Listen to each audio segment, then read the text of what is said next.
Welcome to Tanakh Talk. I am your host, William Hall, broadcasting live out of Kingsland, Texas, USA, with episode number 28 of Controversial Issues with Rabbi Chaim Coffman from the Holy Land. Today's discussion, this morning's discussion, wherever you live, is going to be on casting out demons and spiritual warfare. Interestingly enough, that's some stuff that is going around a lot in certain circles. To be, I guess you could say, more precise on the circles would be where I've actually seen it from. More precisely in one, more like one circle, not really many, but just one. But the whole spiritual warfare thing. Coming through, like for example, this particular person, and I won't mention who it is. Rabbi, you know already, so I'll probably have to leave it there. Would be like, you go up, you're like, oh, how you doing, William? Oh, I got a headache. Oh my God, I know why you've got a headache. I see a spear sticking right out of the back of your skull, a spiritual spear. Let me grab that thing and rip it out of there, and I rebuke you in the name of Moses. I'm just kidding. You know how it goes. So that is the process, no joke. And I don't want to really mock it too bad, because I mean, maybe there is some truth to it, and that's what I want to find out. In Judaism, is there a such thing of seeing like spiritual daggers and, knives sticking in your leg when you've got a knee, you get a pain in your knee? I mean, because to me, it literally sounds like, borderline like witchcraft type stuff. Like if maybe there is, but you're not supposed to be seeing this stuff. Maybe you crossed something you shouldn't cross. Is there something in Torah or in the halacha of Judaism that would say that's okay and that's actually good? That's what we want to discuss tonight. So, what do you think? What sayest thou? Well, glad to be here after a long respite. I think everyone's had a good, definitely had a good break. Certainly for me, your system's held up okay. A lot of this you're certainly not going to find in normative halacha. This is not the norm. This is, this will be Kabbalah 101 or maybe 101A or 102B, whatever you want to call it. We'll say for starters that Rav Isaac Luria, the famous Arizal, who famed, of Kabbalah fame, could look at somebody's forehead and can see like which sins and which things that the soul has done, in their life. But you obviously need somebody at that level, that high level in order to be able to fathom, what that is. Even the greatest rabbis of today's generation, we have no prophecy today, or we say that, the only people that are prophets today are either young children or imbeciles. So there is no prophecy. The lowest form of prophecy that some great people have in this generation is what we call Ruach HaKodesh, or right. we call divine inspiration, right? That means that a person's getting, information that they wouldn't normally know, and God is giving them, that information. But when it comes to, this type of thing, it's, you're talking about Kabbalah, that's for sure. That's, that's one thing. And tuning in, we don't see these things today. Right? There may be people that have a sixth sense, that may be true. There could be some people that have a sixth sense when it comes to demons, and all that. The Talmud speaks quite a bit about the rabbis coming in contact, with demons and, where they hang out and how dangerous they are. They're basically what we call Malchei Chabola. They are angels of destruction, and they definitely cause havoc. The Talmud says that demons have similar character traits to man, similar character traits to animals, to angels. So like man, they can eat, they drink, they can have children, they also die, right? And by angels, they and they do other things. They do other things that are spiritual, etc. But their power today has been tremendously weakened, right? Been absolutely tremendously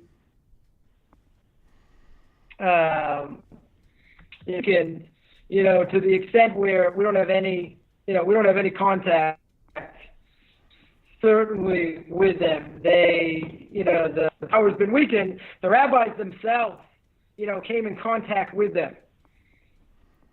But today, so the only thing that may be even similar, there are a few things that could be similar. One is the fact that he's bringing up, these spiritual entities, bringing up, angels, or not angels, but souls, different souls or whatever, and you're not allowed to do.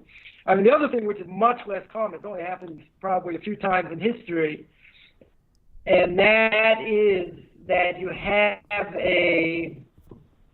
something called a dibuk, right? A dibuk is a soul that doesn't have the ability, for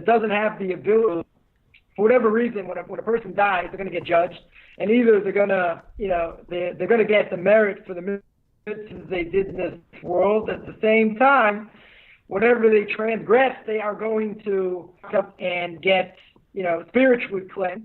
Spiritually cleansed, we mean by going to hell, going to Gehenna. So there should be something left of the soul, after this cleansing process, where it's going to be able to, the soul is going to wait, until, Olam Haba, till the next world after the Messianic era, and then we'll see, we'll go into some sort of body by resurrection. I mean, these are, right.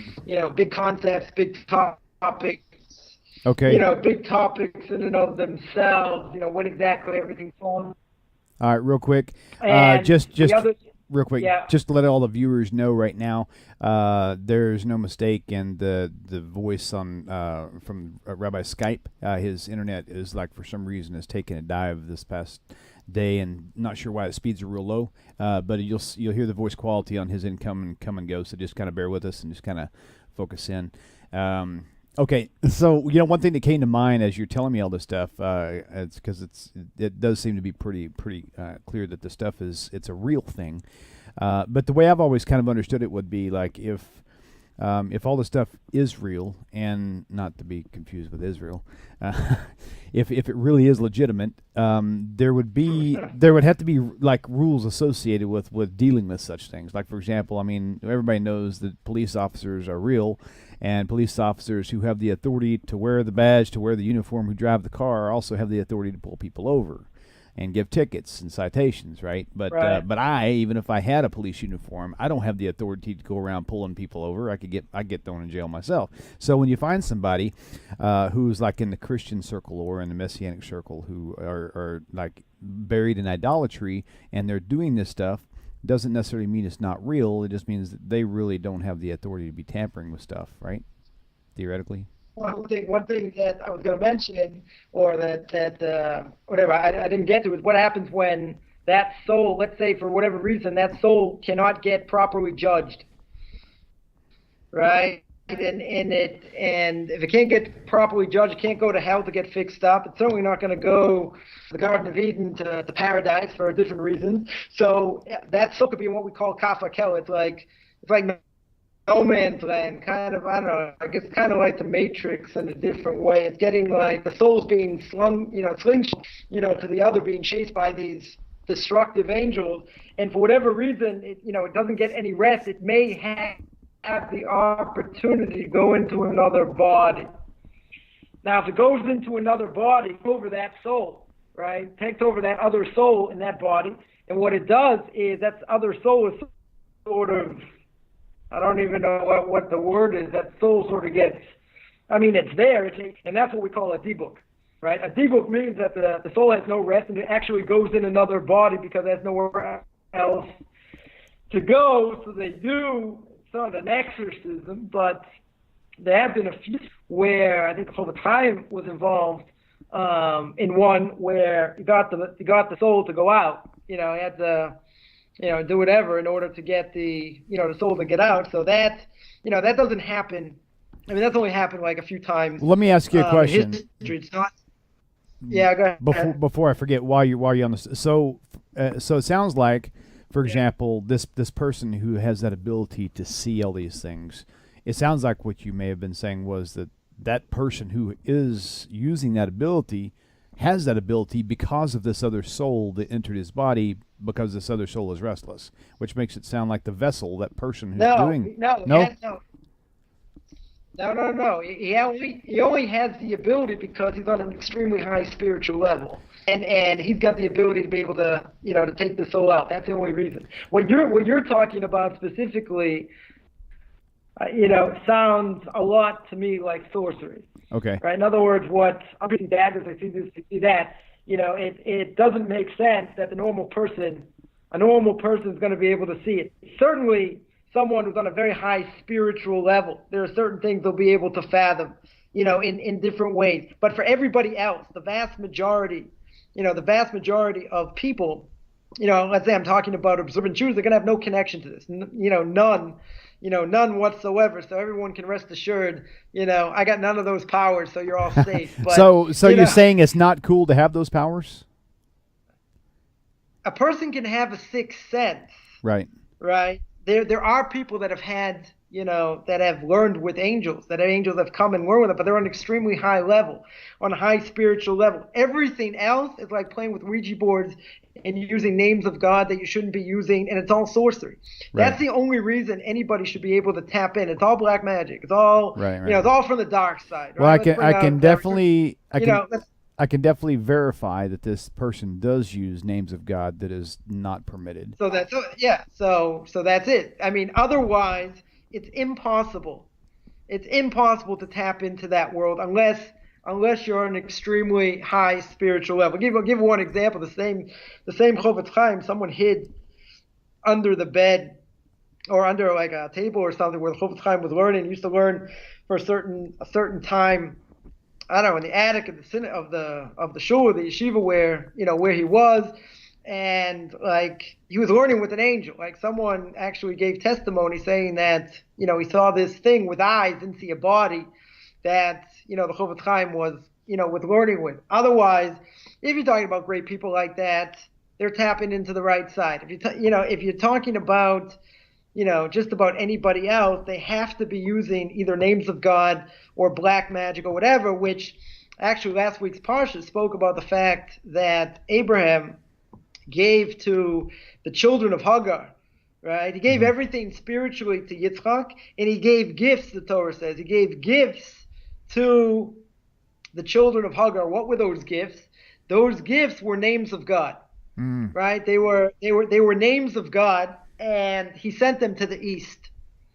Now we understand that when he sent them to the east, it means he gave them this black magic stuff and sent them to the Far East, which is probably the main reason why in the Far East you have probably the most amount of impurity in the world because of all these names that are used in etc. So the obvious question would be that if Abraham knew all about this stuff, I mean, he did write a book on Kabbalah also. Nonetheless, why did he give it to his kids? Why did he give it to Hagar's kids? Right. That doesn't make a whole lot of sense. My Rabbi brings down that possibly could be he gave them these names in order to differentiate them from what would later become the Jewish people. In other words, let's send them far to the east. Let them, I don't know, make totem poles, use all these different names and have fun with it, turn people into frogs and, all this fun stuff, but they will never, ever, ever be part of the Jewish people. Right? They are going to be they're going to be totally separate. Now, that's, far from me to, disagree with what my Rebbe says. On the other hand, you still have to ask the question that if these are what we'll call spiritual cootie names of God, and people could use them for tremendously bad things, why in the world would Abraham give it to his offspring? I mean, the bigger question is the Ramchal says in Derech Hashem, in the way of God, the Ramchal says that these spiritual forces exist and God created them. God allows them to exist. Now, he doesn't go in, he just mentions, when he speaks about demons in general, he just mentions these spiritual forces. Now, you have to keep in mind that these spiritual forces, above whatever we do in this world, everything is manifested from above. In other words, God gives the spiritual power to these forces, and these forces carry out whatever God wants them, whatever God wants to carry out, in this world, which which absolutely boggles the mind, because whatever we do has spiritual and physical repercussions. You have all these spiritual and God's will. Right. I mean, they can't act on their own. That we spoke about fallen angels, right? They can't act on their own, but He gave them this power. He gave them a tremendous amount of power. But the Ramchal, the book Derech Hashem, the way of God, is steeped in Kabbalah, but he does not at any time give any reason why God did this. Right. He's just setting up how it works. Gotcha. Right, but he didn't say, he doesn't say why do we need demons for? Well, if I knew that, you think I'd be turning everyone into frogs? Of course I would. It'd be a lot of fun. Right. Get rid of all my enemies.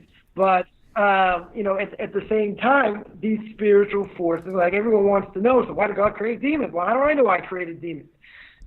But they had a lot more power, in the physical world, way back when, than they actually do now. Now, can people, if they want to, can they tap into this? Mm-hmm. Can they tap into this negativity? They can. If they want to, it'll be hazardous to your health, right? It could also kill you in the process. That's, that is no question, and that has happened. People tell different stories of, bringing down souls that they weren't allowed, Ouija boards, other things, and it caused absolute, havoc. So God allows these things in the world for the sole reason that He gives us the ability to tap in if we want to, not that we should, right? But the bottom line is there's a lot of things we see in the world we have zero idea. Right. Zero idea, what we see, at all. But I think you're 100% right. Any of these people doing any of these things and being able to see things and explain things or whatever, not based on normal, natural, the natural way of the world, then there's only one or two explanations. Either they're an unbelievable spiritual level where God's allowing them to tap in, or they're on an extremely low level and they're tapping into the negative side that God allows them to tap into. Right. So that that's what it is. But the Torah says many times, in which probably non-Jews aren't aware of this also, the Torah says many times all these different things of sorcery that are forbidden, right? There are, a lot of different things. And non-Jews don't realize that, for them also, for them also it's forbidden. I saw brought down that, if you take certain things and put them together, you're playing with creation, not that God wants you to, right? In other words, if you take a horse and a donkey, what do you get? You get a mule. Right. Now there's there's an end result of taking these two things and putting them together, right? But keep in mind, the mule's a very strong animal. There's only one problem with the mule.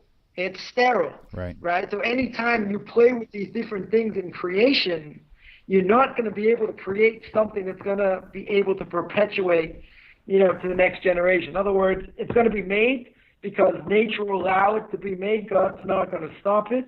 At the same time, He's going to leave it, and then that's it. It's going to disappear until it's made again. Right. And that's why it's forbidden for a non-Jew, because they're absolutely playing with, fire, playing with creation, and something that, they have no right to tap into. One thing that's a characteristic of this person I'm mentioning to you is I would explain this person as a walking time bomb in their attitude.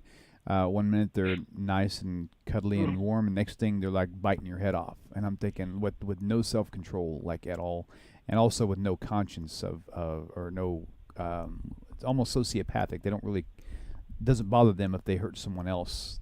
All they care about is their own feelings, about keeping themselves feeling up and charged and empowered. And I've seen this. They could be bipolar. You could have any number of other. Bipolar is a possibility. Other problems. There's a possibility of that for sure, I think.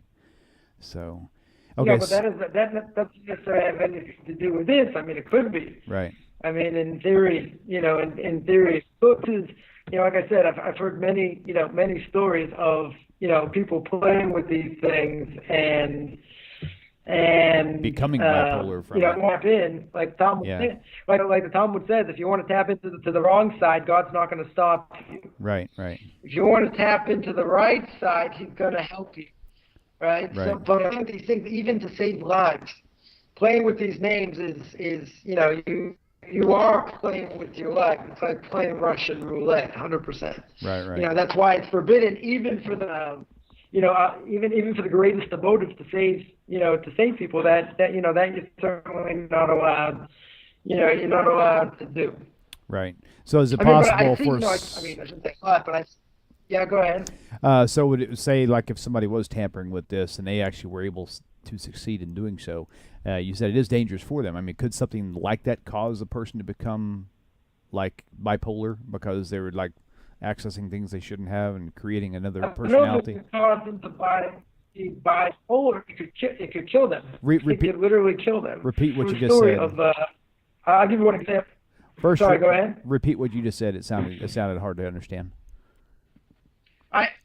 So I said that, if a person is playing with the thing, it can actually kill you, right? It could literally kill you. And the reason is because, let's say people were playing with a Ouija board, right? I heard someone tell their story. They were playing with a Ouija board, and they brought up whatever soul they brought up, and the soul is saying, don't do this. It's so painful. It's this. It's that. You may not live to regret. You may not live to regret it, and all this and all that, and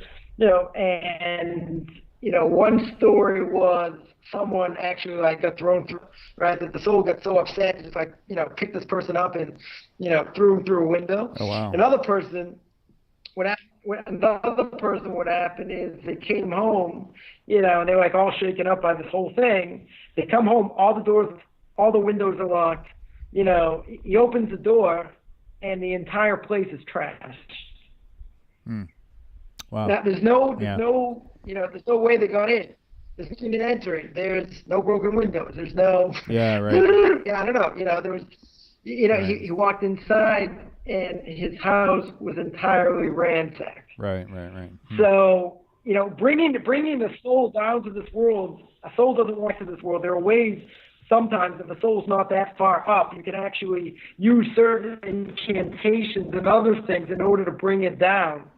But you're causing the soul, as far as I know, right, which isn't very much, but causing the soul undue pain. And if you cause the soul undue pain, it can do anything to get you to stop. And one of them could be picking up and throwing you through a window. So it's it sounds like fun. People say, oh, I believe in it, I don't believe in it, whatever. You don't have to be in a high level. Bottom line is to tend forces.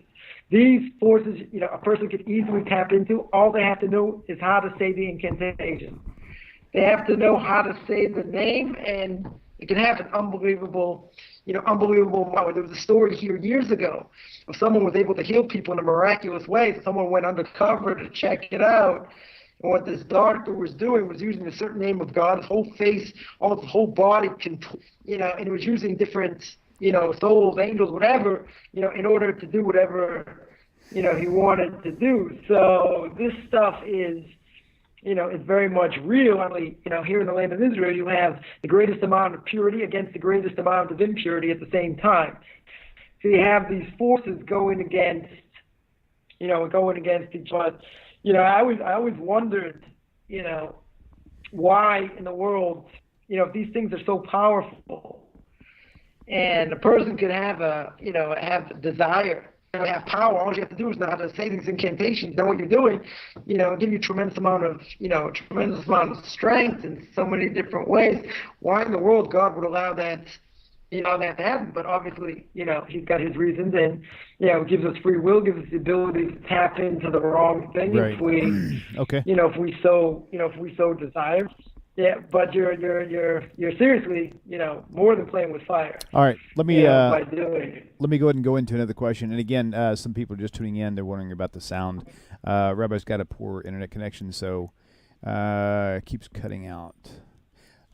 Golden Truth 153 said need to fix mic, keeps cutting out. I'm assuming he's talking about yours, but it's not. It's an internet issue. It's not a mic issue, unless you're talking about me. If you're having a hard time hearing me, then yeah, there could be something there. But okay, so the next question is Dana Martinez asked a question, a good one.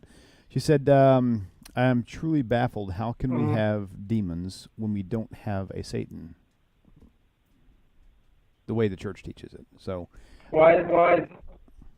Why is that a contradiction? Demons, spiritual forces, Okay. right? They're spiritual forces that do whatever God wants it to do. Satan, as we understand it, is evil inclination of death. The only difference, the major difference between what Judaism says and what Christianity says is that Satan does not have free will. He cannot just do whatever he wants. Gotcha. Okay. All right, let's take this caller real quick. Right? Caller. So that's a major difference. Yeah, go ahead. Okay, caller, welcome to the show. Please tell us your name, where you're calling from. Yes, my name is John, and I'm calling from California. Hello, John. Welcome to the show. What's the question for Rabbi? I have a question for this Rabbi. In the beginning of the show, he was talking about demons and stuff, and from what I learned from Tovia Singer is that God is in control of everything. Satan or the devil doesn't run the show, and neither do demons. That God is in control of everything. Gotcha. I think that's what I've learned. John, stay with me for a second. The blended question I'm going to kind of spin off this is because one thing I remember asking Rabbi Singer, but I don't remember the answer he gave because half the time I'm spending more time like directing the show than I am actually listening. But one of the ideas was you don't even listen. Come on, you don't even hear the question. Well, with you I can, but when you get with Rabbi Singer, it's like we give him a question, he goes on because he's got so much to say. He just goes on for like 30 minutes on one question, and I get to sit back and do my punching, right? So the question I would kind of spin with this, and I don't want to detract from, or I don't want it to take away from his primary question, but I think this is in line, is that we know according to Judaism the Satan, the Satan is actually under authority of God. God has to give him permission. But are demons also? Are there rogue demons out there that just do their thing in chaos, that don't have to submit necessarily? No. I think it's kind of in line with your question, right, John? Any spiritual. Are you still with me, John? Hello? Yeah, you still on the phone with us? It's hard to hear you on the phone. What was that question again? Oh, that's okay. I think we got your question. I think we got the question on here. We'll let Rabbi take away with it, okay? All right. Thank you. Okay, thanks for the call. Bye-bye. Okay. So are there such things as demons rogue? Any of these spiritual forces, right? Any of these spiritual forces, whatever they are, clear as day, certainly according to the Torah, there are no rogue demons. Okay. There are no, rogue anything. They God is absolute. If you say that these things have power by themselves, they're another then God. what you're saying is that God doesn't have the ability. He doesn't have the ability to keep things in check. If he doesn't have the ability to keep things in check, then he can't be God, right? And everything is evolved by reward and punishment. So therefore you can't have, a rogue, rogue demon, rogue Satan or whatever, say I'm going to do whatever I want. That can't happen, right? They can only act as God wants them to. They are, they're spiritually programmed DNA. Right, just like an animal can't act outside usually of its own DNA, right? So too, angels, they're only messengers. Demons, same thing. They're just more nasty.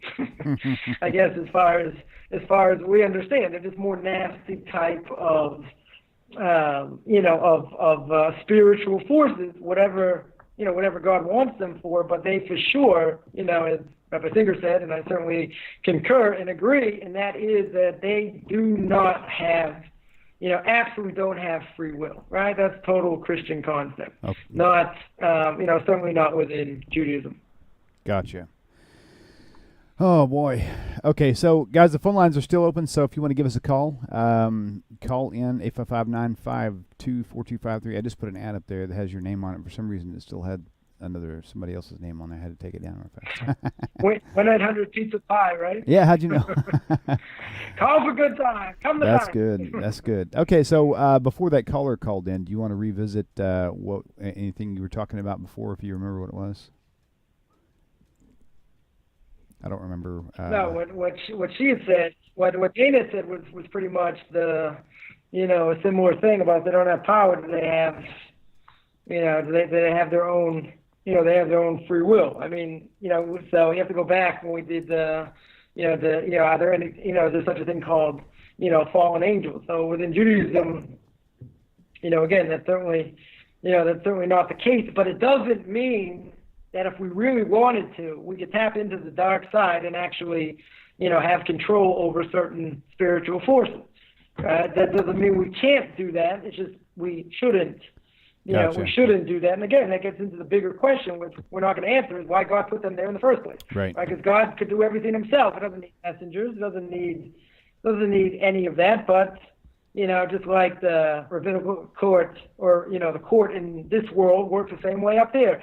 You have these spiritual, these angels. Every time we do something, good, we get an angel.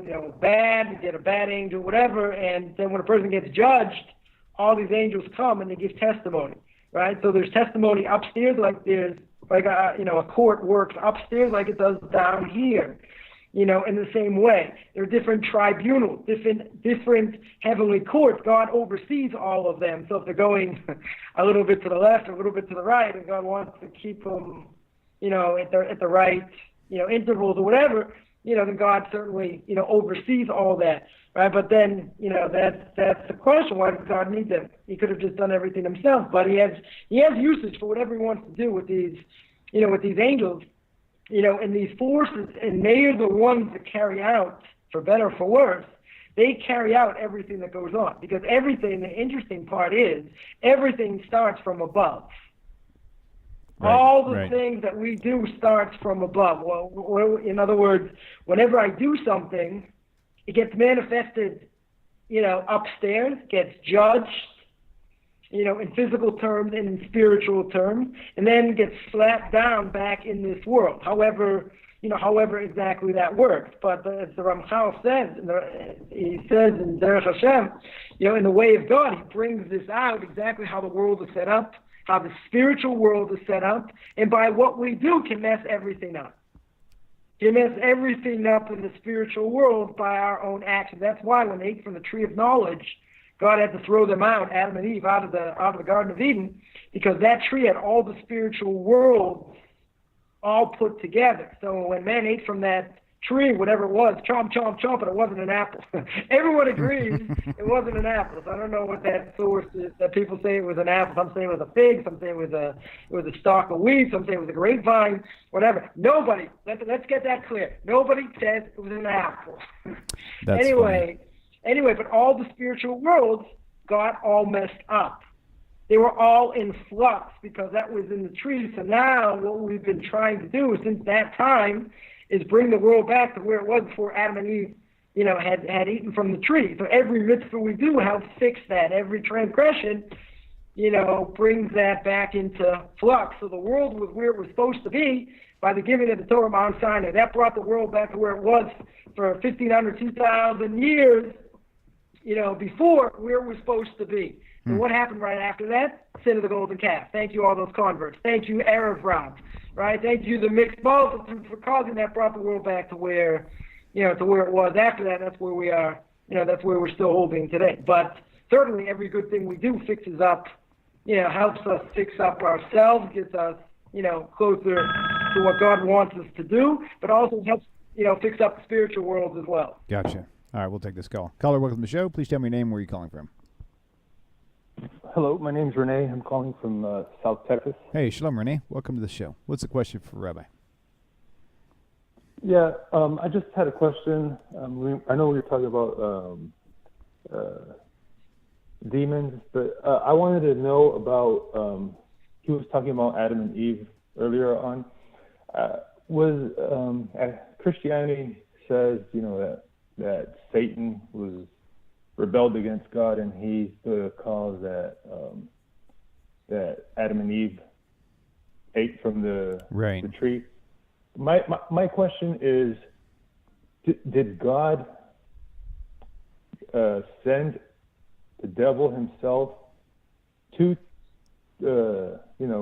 make Adam and Eve eat from the tree of knowledge, or was it the serpent part that gets tricky? Did he speak by himself? Did God create him that way, or did Satan actually made him speak, but through God, not by himself. Because Right. the rabbi was, I think you catch what I'm talking about. Yeah, and one thing I've heard, Renee, also was that Hashem, the reason why he put the tree in the middle of the garden was specifically to tempt Adam and Eve to sin, because before that they weren't sinning, and it's like, how can you have a free relationship if there's no temptation around you? You have to be able to choose between good and evil. So it's like God almost made them to trip them up. You could almost say put a what do you call it? Blind spot. So anyway, yeah. So there's a lot of interesting things there. So, okay, Renee, thank you for your question. And if you want to just hang up and just tune back in to your computer for the answer, okay? Thank you. Okay, shalom. Boy, I always get the easy questions. I'm gonna let you answer this one. Yeah, that ain't happening. The world according to me. Anyway, see, haven't you guys missed me? Come on, it's been so much fun. It's been 3 months. Of course. Anyway, the snake itself, one of the hardest stories, to understand. The snake is being called the slyest of all creatures, smartest of all creatures. You have to keep in mind that there's a whole question exactly what happened. Was he the Satan himself? Did the Satan make him speak? Was he righted him, so to speak? He made him speak, in order to entice them, right? It wasn't, God gave Adam and Eve one command. That one command was, don't eat from the tree. Whatever you do, don't eat from that tree, right? So had they not eaten from the tree, they would have gone into paradise. They would have gone into the Garden of Eden. Everything's done, right? Creation of the world, everything, God's purpose, everything's fine, and that's the end of the world. But obviously, we got a different story, right? Exactly what happened. So, the snake, the snake is there to entice, right? He's there to make them make a mistake. Right? Is he a fallen angel? He's not a fallen angel, right? Let's go to the beginning of the book of Job, right? If you go to the beginning of the book of Job, right, Satan comes, right, Mr. S will call him, and says that God should test Job, right? He's giving him, wealth and children and all this good stuff. He says, let me have some fun with him, and we'll see if he blasphemes against you. So God says, fine, I'll let you do that, but you don't kill him. You can do anything you want, you can't kill him, right? So from there, it's pretty clear he can't do what he wants, right? So the snake itself, again, if he's the angel of death, if he's the evil inclination, he's a messenger. That's all he is. He's doing God's will by whatever he wants. So he gets the snake, right, to entice Eve, and she eats from the tree. Right, that's what he was supposed to do. That was his job. Obviously, he did a pretty good job, of it. But he's not acting. Again, it's people who've been ingrained, with this Christian idea that he came and rebelled and he did what he wanted. Judaism, there's no such thing. Everything has a plan. Now, obviously, it's not what God wanted, right? He wasn't interested in the fact that he should eat from the tree, because now God has to change everything, right? He has to bring death to the world. Death is not a Jewish concept. Right, most people are shocked when they hear that. Yeah, let's repeat that. Death is not a Jewish concept, because man wasn't supposed to die. That's why God throws them out of the garden, because he's afraid they're going to eat from the tree of life. Because if they eat from the tree of life, right, then how are they ever going to get atonement? Right? So he puts these fiery angels around the tree, and they get thrown out because if they eat from the tree, fame, right? They're gonna live forever. Anyway, so you can't live forever, right? Because if you live forever, that's it. You're gonna go against, this whole idea of death. And I think according to Kabbalah, it says that when a person dies, the first person they see is Adam, and they say to him, because of you, I had to go through this process of death. And part of his atonement. Part of Adam's atonement is that whenever every person does that and he nods and he says, yea, verily. Do you know what yea, verily means? No, I didn't think so. Anyway, he says, yea, he nods. And when he nods, that is part of the atonement. That's part of the atonement process. Because let's just take it one step further, because there's a very deep story here, right? Let's take it one step further, and Adam understood. Adam understood that if they eat from the tree, what the possibility could happen. So evil at that point was outside of a person. What does it mean it was outside of a person? So imagine a person's walking in the forest, he's walking in the forest, and he sees a pit that's like 500 feet deep. So he understands that if I fall in the pit, I'm going to die. Or, possibly I could get seriously hurt. So what does he do? He walks around the pit. Does that mean he doesn't have free will? Of course he has free will, right? But he understands things that are around him, things that are good, things that are bad. So Adam made the following calculation. He says, if I take evil inside of me and I overcome my evil inclination, right, what does that do? What it does is that when I do the right thing, then I get merit exponentially. Okay. Right? Because I went against my evil inclination. I uplift my soul and my body. If I do the wrong thing, then just the opposite. I debase the body and the soul. So Adam answers God and says, but isn't this true?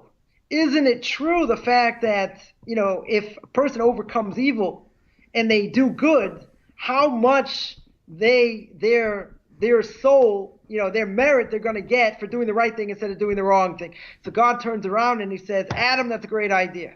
That's an unbelievable idea, unbelievable concept. You're 100% right. There's only one problem. What's the problem? I didn't create the world for that. This is what ended up happening.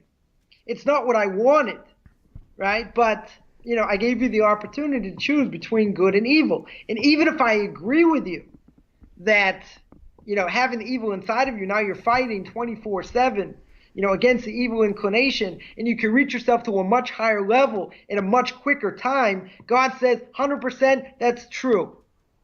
But I didn't create you for that. That's not what I wanted. You went against what I wanted. So now the world has to change. You brought death to the world. One of the reasons women light Shabbos candles, right? Jewish women light Shabbos candles because there are two reasons. One is they brought death to the world because she ate from the tree. Ha ha, all you women out there. You brought death to the world. Second thing is that because of that, they should be the ones to light the candles in order to bring light into the world. So there's there's a lot that's going on in this one story, which gets to the whole question of free will, and exactly how free will works. Because you might say, well, they didn't really have so much free will, did they? God put them in the garden. Okay, do this and do that. But of course they had free will. Obviously, they didn't do what God wanted. But I think the irony is that if we really analyze, if you really analyze the story, Adam is 100% right, except that you can't go against what God wants. Even if that's the end result, and a person's going to grow exponentially, God's not interested in what He thinks is right. He created the world a certain way, and now everything changed. Right? Throws them out of the garden. He creates evil. He creates death. Right? Death never should have been. And all these different things happen because of because of this. We wouldn't even be here. You wouldn't even be wasting your time, listening to this, because we wouldn't be here. He would have done what he's supposed to do, and that's it. Right. God would have finished what He was doing when He created the world. And obviously, we're still going through that, and we're still suffering from that whole thing. So, just keep in mind one other thing. You go through these stories in Genesis.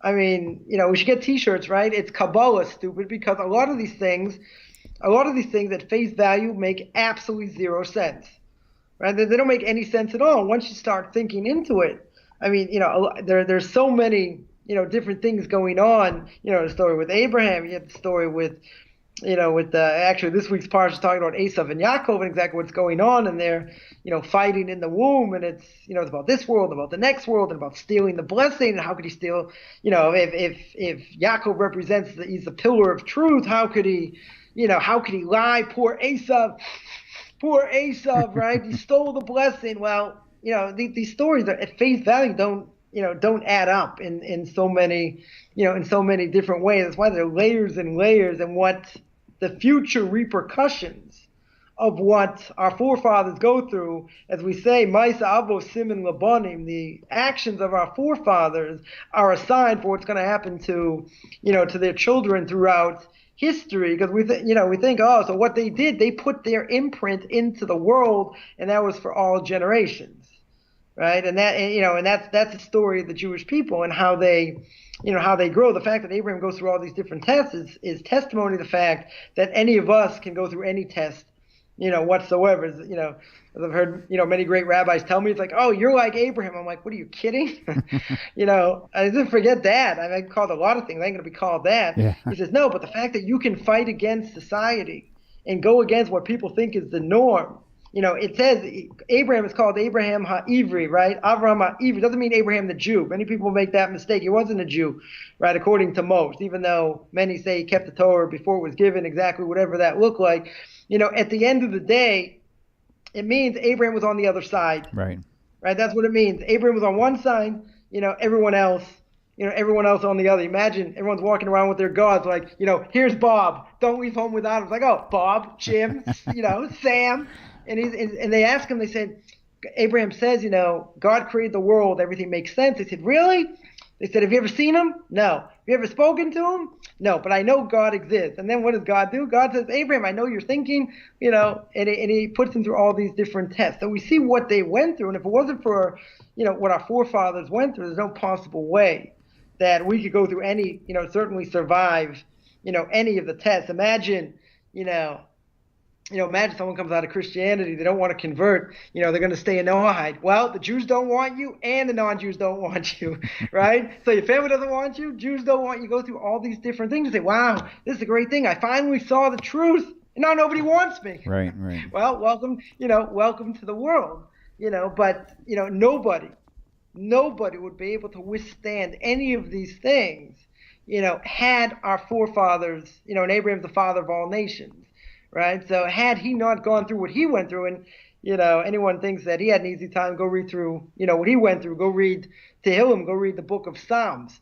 See what King David went through. All these great people put these things into the world in order for us to be able to do what we need to do. As hard as we think it is, this is picnic. This is a picnic compared to what they themselves went through in their own lives. I mean, it boggles the mind, but it gives us a drop of hope that there is hope for us. But that's the only reason we can overcome these things in any way, shape, or form. Well, I tell you what, that was a mouthful. That was an earful. I can keep going, right? You don't stop me now. I'm on a roll. Yeah, you could, but then I would go probably late on another show, so we'll probably have to cut you off right now. Of course, it's always me. Cut me out because I blew you up. Go ahead. Make my day. You're on a good roll. Hey, go ahead. I don't shop here, right? Yeah, that's funny. I've got a picture that I have on my phone. I want to see if I can. No, it's actually, I think it is on phone. You're going to love this. You won't be able to see it right now, but when you go back and watch the show, you'll see it. I wasn't really trying to go for that, but you know how they've got these camera apps on the phone where you can actually pull your picture up and you can add sunglasses and add just really crazy stuff in there. So I had this one picture that I was goofing around with just to see. One of them has where all my hair is like all gray, and I freaked my kids out. They're like, "Oh my God, you look so old." I'm like, "Yeah, thanks." And then the other one. I just started putting all these things in there, and I actually wound up making it look like I was Sylvester Stallone in Cobra. I'm gonna see if I can find that real fast. It was, and I thought of you immediately. I was like, I've got to show Rabbi Coffman this. Where is my camera? There. Who else you going to think of on these shows except for me? Come on. I know, right? That's funny. Where is it? Hold on. If I can't find it, like within about another 15 seconds, I'm gonna pass. And I'll have to show you guys later. I'll put a picture on Facebook or something. Yeah, maybe that's what I'll do. I'll just upload it, and I'll just say I'll have the caption. Go ahead. I don't shop here. Oh, that's funny. Yeah, I don't think I can find it that quick. It's buried too deeply in here. But nope, I lied. There it is. Oh boy. Okay, so let me see if I can select it. Okay, except that it's not a toothpick in my mouth. Sorry, dudes. It looks like I'm smoking a hooter or something. I don't know. Let me see if I can switch cameras here. This is just kind of funny. Okay. If it's not a toothpick, it's not authentic. That's it. There it is right there. So you got to come back and look at this thing, like right near the end of the movie. And yeah, that's me with some weird, I don't know. I'll take a look. Oh, man, it's been fun. It's been a blast. Hey, Rabbi, thanks for all of your... tumbleweeds in your mouth. Oh, it's been fun. What can I say? All right, Rabbi. Well, we'll see you. Thanks for putting up with me. Yeah, of course. You know that's right. We have to deal with it. You know, it's just one of those things that comes with the territory. So yeah, so cool, man. Thank you all for tuning in. We'll see you same time, same place. 2 weeks. 2 weeks from now, as long as Rabbi's schedule will work, we'll stick with the time that we did today. I need to compress all the shows into 2 days instead of 4 days until I get the studio up. So anyway, so take care, everybody. Shalom, shalom, shalom, Rabbi. It's been a great pleasure seeing you again. Take care. Shalom. Shalom, shalom, everyone.